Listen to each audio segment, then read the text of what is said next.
पिछले वीडियो में हमने डिस्कस किया था print culture and modern world के इस चैप्टर में कि किस तरह से जो है हमारे देश में जो है प्रिंट कल्चर आया, ठीक ना। किस तरह के पुर्तगाली डच मिशनरी जो थे वो बुक्स को वो यहाँ पे वो आए और उन्होंने जो है बुक्स को छापना शुरू किया, प्रिंट करना शुरू किया, ठीक है।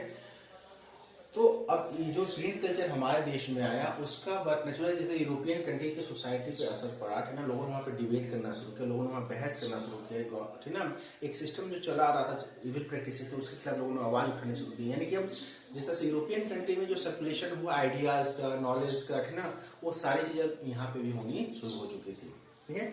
इसलिए जो अगला टॉपिक है उसमें हम डिस्कस करेंगे the religious reforms and public debates. Religious reforms की यहाँ बात हो रही है। रिलीजियस रिफॉर्म यानी कि धार्मिक सुधार, किसी का सुधार हुआ। इसका मतलब ये था कि कुछ ना कुछ उस समय की सोसाइटीज में, जिस समय प्रिंट कल्चर हमारे देश में आया उस समय सोसाइटी में रिलीजियस कुछ ना कुछ इविल प्रैक्टिसेस चल रही थी।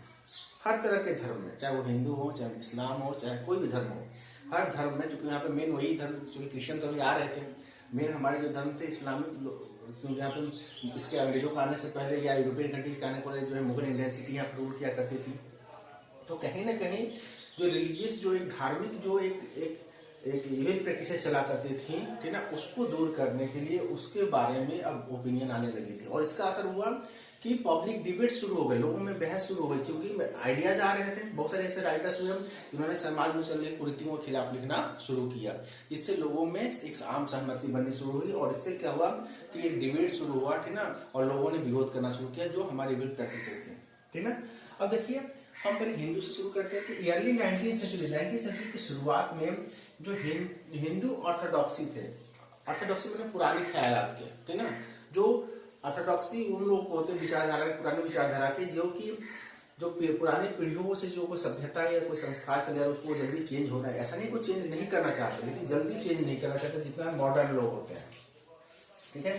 तो जो हिंदू ऑर्थोडॉक्सी लोग थे वो जो थे उन्होंने क्या किया कि विडो इमोरल था, या आप कह लो कि उसमें जैसे शादियों की थी, जैसे विधवा विवाह था, प्रजा प्रथा था, ठीक है, चाइल्ड मैरिज थी, जिसको उस समय के जो हिंदू थे, कुछ ऑर्थोडॉक्सी लोग जायज मानते थे, वहां पे था, उसके खिलाफ जो है सर्कुलेशन आने लगी थी, ठीक ना।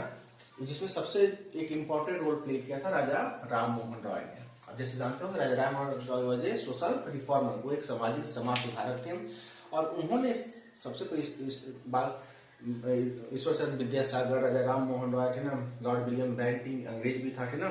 इन लोगों ने जो है उस समय के हिंदू धर्म में जो कुरीतियां थी, चाहे सती प्रथा हो, चाहे बाल विवाह हो, चाहे प्रजा प्रथा हो, ठीक है, चाहे विधवा पुनर्विवाह हो, इस तरह के मुद्दों पर उन्होंने आवाज उठानी शुरू की। और इसको अपने व्यूज को सर्कुलेट करने के लिए, लोगों में जाने के लिए, लोगों को जागरूक करने के लिए 1821 में उन्होंने एक जो है न्यूज़पेपर उन्होंने सर्कुलेट करना शुरू किया। किसने? राजा राम मोहन रॉय ने एक न्यूज़पेपर निकाला जिसका नाम था संवाद कौमुदी। याद रखिएगा, एक नंबर का क्वेश्चन आ सकता है कि कौन सी बुक थी, जिसको कौन सा न्यूज़पेपर था जिसको राजा राम मोहन रॉय ने सर्कुलेट करना शुरू किया था। तो वो था, उसका नाम था संवाद कौमुदी। संवाद कौमुदी एक पत्रिका थी, एक न्यूज़पेपर था, है ना, जो 1821 में राजा राम मोहन रॉय ने छापना शुरू किया। किस लिए? अपनी व्यूज को, अपनी आइडियाज को, अपने नॉलेज को शेयर करने के लिए, लोगों को जागृत करने के लिए कि जो हमारे समाज में कुरीतियां चल रही हैं, खासकर सती प्रथा, चाइल्ड मैरिज और आप कह सकते हो कि विडो इमोरलिटी, ठीक है ना, इन चीजों को उन्होंने जोर शोर से उठाना शुरू किया। लेकिन जैसा मैंने कहा कि समाज में एक ही तरह के लोग नहीं होते हैं। समाज में जब एक तरफ राजा राम मोहन रॉय, ईश्वर चंद्र विद्यासागर, विलियम बेंटिंग जैसे लोग थे जो हिंदू धर्म में जो कुरीतियां थे उसके खिलाफ आवाज उठा रहे थे, तो कुछ ऑर्थोडॉक्सी ऐसे लोग भी थे, जो लेखक थे, जो राइटर्स थे, पढ़े लिखे लोग थे, वो जो ये मानते थे कि जो सभ्यताएं चली आ रही, जो संस्कार चला आ रहा है वो सही है, जायज ठहराते थे।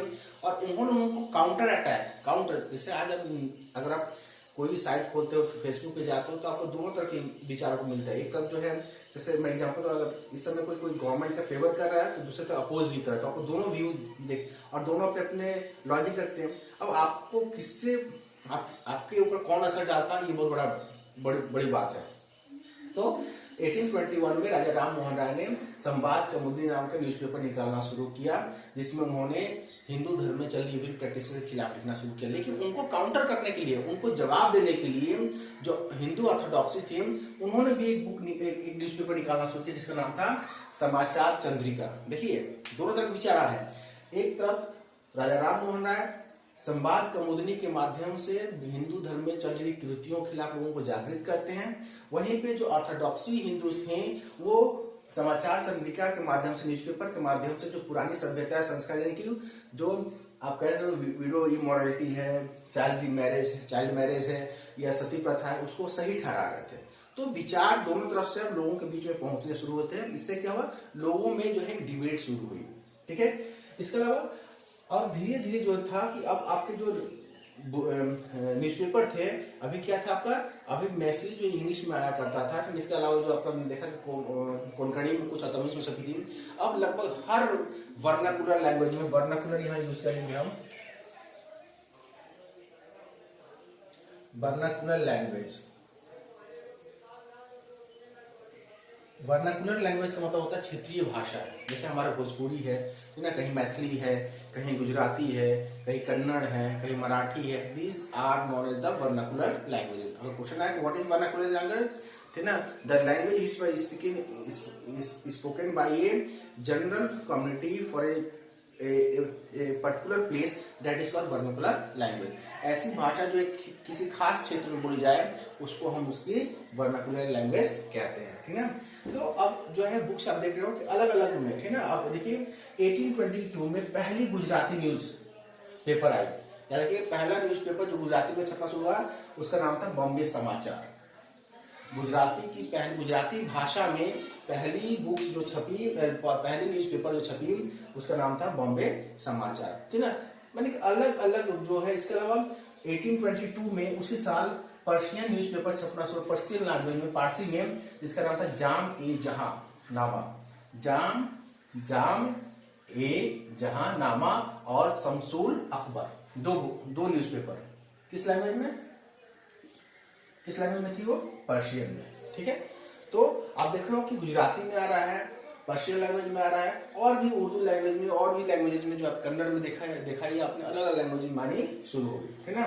तो इस तरह से अब जो है, अब हम बात करेंगे कि ये जो रिलीजियस रिफॉर्म हो रहा था, जो धार्मिक जो सुधार होने के शुरू, एक इम्पोर्टेंट रोल प्ले करता था प्रिंट कल्चर, उसका मुस्लिमों पर क्या असर पड़ा। प्रिंट एज द मुस्लिम, जब प्रिंट कल्चर आया तो मुस्लिमों पे क्या असर पड़ा। जब प्रिंट कल्चर आया तब तक आप माने 16वीं सेंचुरी तक आया था आपके, और 16वीं सेंचुरी तक क्या था कि आपकी जो मुगल डेंसिटी थी वो खत्म हो रही थी। ठीक है, अंग्रेज आ रहे थे, अंग्रेजों ने कब्जा, ईस्ट इंडिया कंपनी आ चुकी थी, अंग्रेजों ने कब्जा शुरू कर दिया था ईस्ट इंडिया कंपनी ने, और धीरे धीरे जो है आपकी मुगल डेंसिटी डाउनफॉल की तरफ जा रही थी।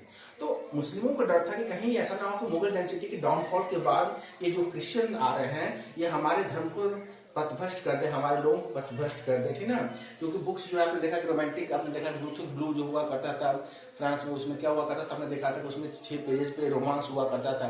तो इनको डर था कि कहीं ऐसा ना हो कि हमारे धर्म के लोगों को भी लोग जो है बरगला दें। इसलिए उनके जो उलेमा थे, उलेमा कौन होते हैं, जो मुस्लिम धर्म के जो उलेमा थे, जिसको स्कॉलर कहा जाता है, इस्लाम और सरिया का, सरिया उनका कानून होता है, जो कुरान का जो कानून है उसको वो सरिया कहा जाता है। तो इस्लामिक जो स्कॉलर हुआ करते होते हैं, या सरिया के जो कानून के ज्ञाता होते हैं, उनको उलेमास कहते हैं। तो उन्होंने क्या किया, इसको बचाने के लिए उन्होंने कोड ऑफ कंडक्ट जारी किया कि उन्होंने, जैसे आपने देखा कि यूरोपियन कंट्रीज में हुआ, अंग्रेजों ने भी किया, इस तरह से मुस्लिमों ने भी कोड ऑफ कंडक्ट लागू किया कि कौन सी किताबें जो है मुस्लिमों को पढ़नी चाहिए और कौन सी नहीं पढ़नी चाहिए। साथ ही साथ अपने धर्म के लोगों को और मैच्योर बनाने के लिए, ताकि आप उस किताबों को ना पढ़े, उन्होंने भी कई सारे प्रिंटिंग प्रेस जो है मुस्लिमों ने भी जो है एस्टेब्लिश किए, और सस्ते दामों पे, ठीक है, बिल्कुल टीनी पेजेस, बिल्कुल आप कह सकते हो कि छोटे, जैसा आपने देखा तो चैप बुक हुआ करते थे, ठीक है, उसी तरह के छोटे पॉकेट साइज बुक्स जो बहुत ही क्वालिटी अच्छी नहीं हुआ करते थे, लेकिन इतनी सस्ती हुआ करते थे कि आम इंसान भी खरीद सके, क्योंकि उस समय के लोग जो है, जो आम इंसान गरीबी था, तो उनको अवेलेबल करने के लिए सस्ते दाम की, सस्ती क्वालिटी की जो है बुक्स छापने शुरू की मुस्लिमों ने, ठीक है, ताकि उनको अपने धर्म से पथभ्रष्ट ना किया जाए, ना कोई कर सके, और उसको अपने यहाँ बांध कर रखा जा सके। इसके अलावा देवबंद सेमिनार भी आयोजित किए जाने लगे। 1867 में देवनार सेमिनरी जो है उन्होंने स्टेब्लिश किया गया। देवबंद सेमिनरी जो था वो कब स्टेब्लिश हुआ? 1867 में। इसका क्या मकसद था? इसका मकसद था कि जो चेंजेस हो रहे हैं सोसाइटी में, ठीक ना, प्रिंट कल्चर की वजह से जो सोसाइटी में एक चेंज आ रहा है, उस चेंज का कहीं जो है मुस्लिम समुदाय पर गलत असर ना पड़े, कहीं ऐसा ना हो कि मुस्लिम जो है अपना धर्म चेंज कर ले और मॉडर्न होना, जो चूंकि इस्लामिक जो है वो अपने कानून पे चलता है, शरिया कानून जिसे हमने कहा उस पे चलता है, ठीक ना। तो उनको ये था कि कहीं ऐसा ना हो कि जो मॉडर्न प्रिंट कल्चर आ रहा है जिसमें रोमांसेज है और भी चीजें, इससे कोई जो लड़के लड़कियां हमारे धर्म के भ्रष्ट ना हो जाए, अपने धर्म को ना भूल जाए, इसको बचाने के लिए उन्होंने एक जो है समिति बनाई जिसका नाम था देवबंद सेमिनरी 1867 में, और उन्होंने फतवा जारी करना शुरू किया। फतवा वर्ड आपने सुना होगा, आज भी जारी किया था। फतवा एक का क्या होता है? रिलीजियस, आप कह सकते हो कि प्रोक्लेमेंट होता है कि धर्म के जो इस्लामिक लोग होते हैं उसके जो हेड होते हैं, जिसमें मौलवी होते हैं या उलेमाज होते हैं, वो एक फतवा जारी करते हैं कि यानी कि एक आप कह सकते हो एक आदेश पारित करते हैं कि मुस्लिमों को क्या करना चाहिए और नहीं करना चाहिए। तो इस सेमिनार का यही, इस समिति का यही मकसद था स्टेब्लिश करने का कि वो चेंजेस जो हो रहे हो, चेंजेस से अपने धर्म के लोगों को बचाया जा सके और क्या करना और ना करना नहीं करना है इस पे फोकस किया जा सके। अब हम करेंगे कि प्रिंट एंड द हिंदूज, जो अभी तो हमने डिस्कस किया कि हिंदुओं के ऊपर भी असर पड़ रहा था, ठीक ना, समाज सुधार के उन्होंने समाज में कुरीतियां थी उसके खिलाफ चल रही थी।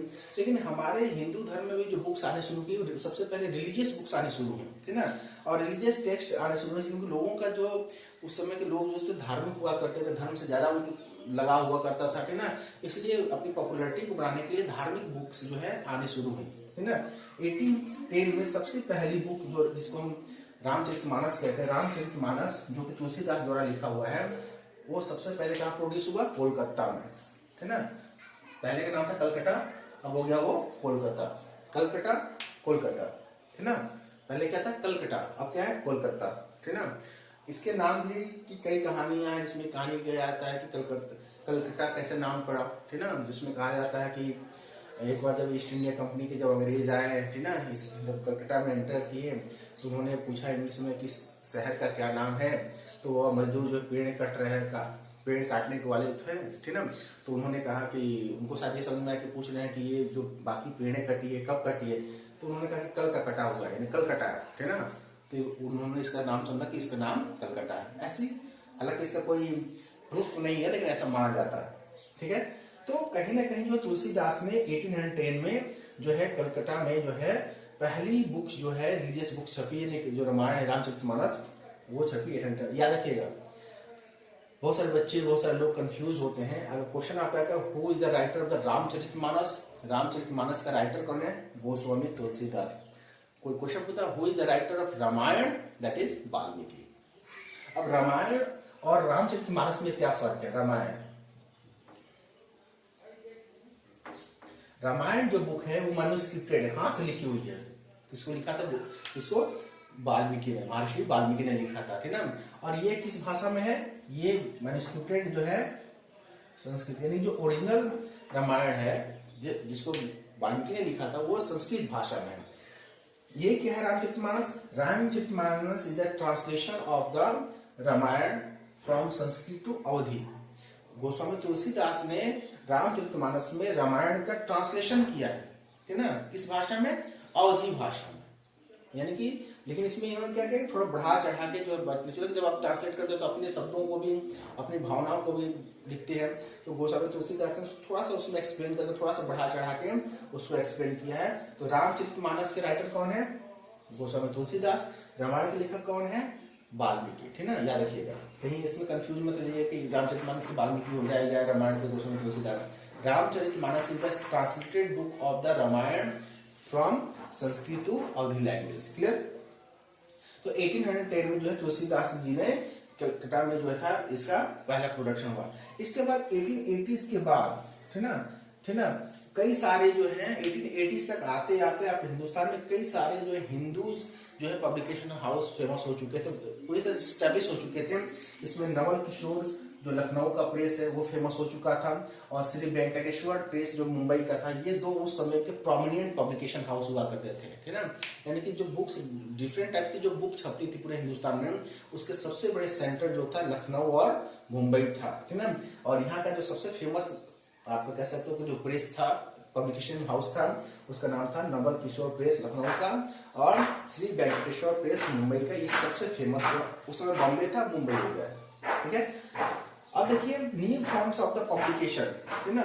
जिस तरह से अब आपने देखा कि यूरोपियन कंट्रीज में नॉवेल आने शुरू हो गए थे। नॉवेल एक फिक्शियस, आप कह सकते हैं फिक्शन होता है, एक काल्पनिक एक कहानी होती है जिसमें रोमांस भी होता है, ठीक है ना।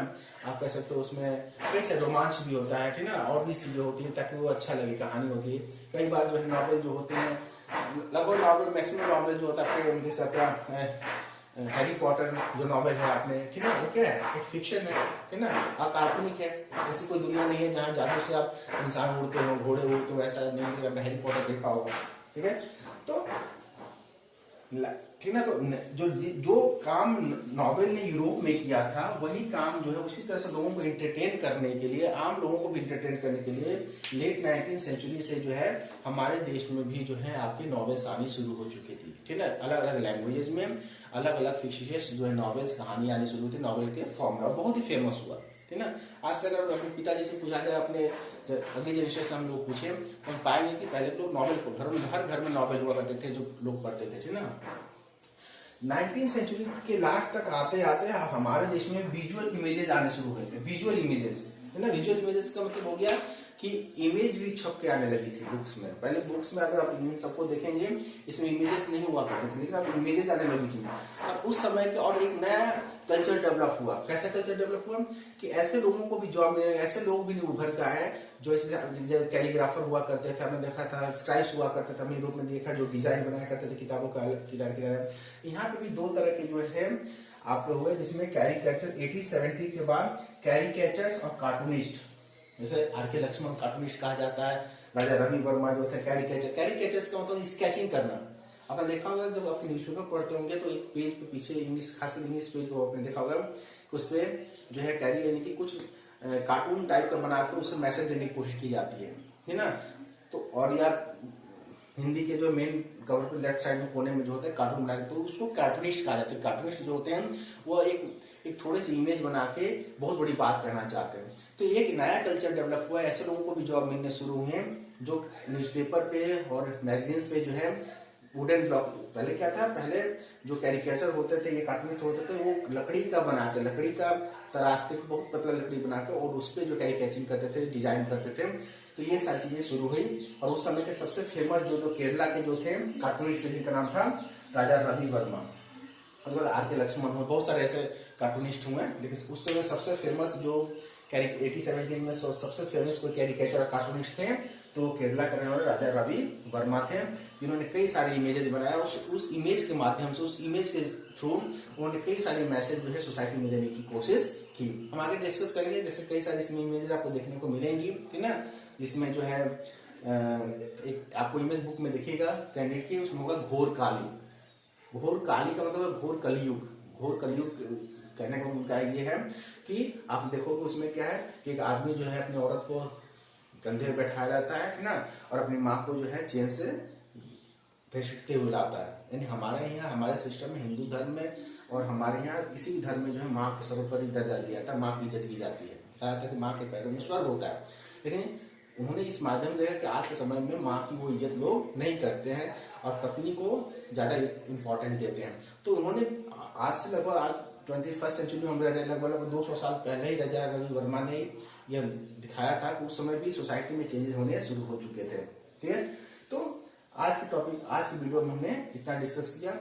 कल के आगे के वीडियो में आगे हम डिस्कस करेंगे। Till then good bye and जय हिंद।